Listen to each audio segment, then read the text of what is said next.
ഏറ്റവും കൂടുതൽ സെലിബ്രിറ്റീസ് ഉള്ള ഇലക്ഷനാണ് ഇത്തവണത്തെ ഇലക്ഷൻ. ഇതിനു മുമ്പ് സെലിബ്രിറ്റീസ് മത്സരിച്ചിട്ടുണ്ടെങ്കിലും ഏറ്റവും കൂടുതൽ സെലിബ്രിറ്റീസ് ഒരേ സമയം മത്സരിക്കുന്നത് 2026 ഇലക്ഷനാണ്. അപ്പം അതുമാത്രമല്ല, ഏറ്റവും കൂടുതൽ സെലിബ്രിറ്റീസിനെ സ്ഥാനാർത്ഥിയാക്കി വെച്ചിരിക്കുന്നതും എൻ ഡി എ ആണ്.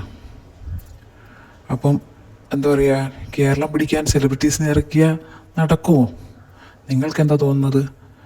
സായിപ്പിനെ കാണുമ്പോൾ കവാത്ത് മറക്കാന്ന് പറഞ്ഞ പോലെ സെലിബ്രിറ്റീസിനെ കാണുമ്പോൾ ബാക്കി കാര്യങ്ങളൊക്കെ മറന്ന് ജനങ്ങൾ വോട്ട് കൊടുക്കുമോ?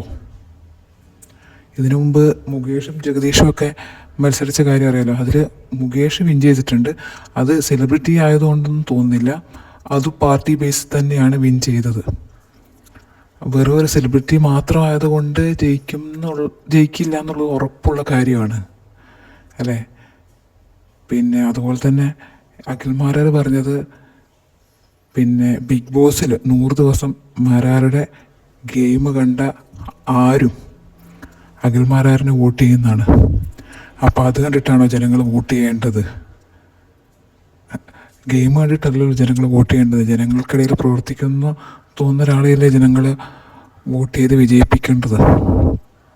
അതുമാത്രമല്ല, ബിഗ് ബോസിൽ നിന്നുള്ള 3 പേരാണ് ഇത്തവണ മത്സരരംഗത്തുള്ളത്. അഖിൽമാരാർ, റൂബിന്, അതുപോലെ തന്നെ ലക്ഷ്മിപ്രിയ. അപ്പോൾ ഗെയിമിൽ നമ്മൾ PR കാര്യങ്ങളൊക്കെ ഉപയോഗിച്ച് വിൻ ചെയ്ത പോലെ ഇതിനകത്ത് വിൻ ചെയ്യാൻ പറ്റും എന്നുള്ള പ്രതീക്ഷയിലായിരിക്കും ഇവർ. പക്ഷേ അത് വേറെ ഒരു തട്ടകമാണ്, ഇത് വേറൊരു സംഭവമാണ്.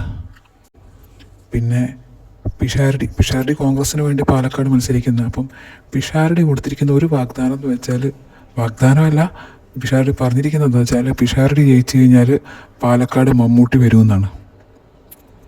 പാലക്കാട് മമ്മൂട്ടി വരുന്നതാണോ ജനങ്ങൾക്ക് വലിയ കാര്യം? അതിനുവേണ്ടി പിഷാരടിയെ ജയിപ്പിക്കേണ്ട കാര്യമില്ലല്ലോ. അപ്പോൾ ജനങ്ങളുടെ ഇടയിൽ ജനങ്ങളുടെ കാര്യങ്ങൾ മനസ്സിലാക്കി, ജനങ്ങളുടെ ആവശ്യങ്ങൾ മനസ്സിലാക്കി ചെയ്തു കൊടുക്കുന്നയാളെ ജനങ്ങളെ വിജയിപ്പിക്കുകയുള്ളൂ. ഇതുപോലെ സെലിബ്രിറ്റീസിനെ സ്ഥാനാർത്ഥിയാക്കുന്നതിനോട് പേഴ്സണലി എനിക്ക് തീരെ യോജിപ്പില്ല. കാരണം പാർട്ടിക്ക് വേണ്ടി പ്രവർത്തിക്കുന്ന ഒത്തിരി പേര് അതിലുണ്ടാവും. അപ്പം അവരെയൊക്കെ തഴഞ്ഞ് ഈ സെലിബ്രിറ്റീസിനെ സ്ഥാനാർത്ഥിയാക്കി വെക്കുന്നതിനോട് തീരെ യോജിപ്പില്ല.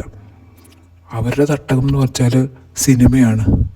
സെലിബ്രിറ്റീസ് സിനിമ അങ്ങനത്തെ എൻ്റർടൈൻമെൻറ്റ് മേഖലയിലുള്ളവരാണ്. അപ്പം അവരെ കൊണ്ട് സ്ഥാനാർത്ഥിയാക്കുന്നതിനോട് തീരെ യോജിപ്പില്ല. അപ്പോൾ ഈ പാർട്ടിക്ക് വേണ്ടി പ്രവർത്തിക്കുകയും ഓടി നടന്ന് പണിയെടുക്കുന്നവരെയും ഒരു മൂലക്കിരുത്തിയിട്ട് പെട്ടെന്ന് വന്ന് സെലിബ്രിറ്റീസിനെ കൊണ്ടുപോയിട്ട് സ്ഥാനാർത്ഥിയാക്കുന്നതിനോട് തീരെ യോജിപ്പില്ല.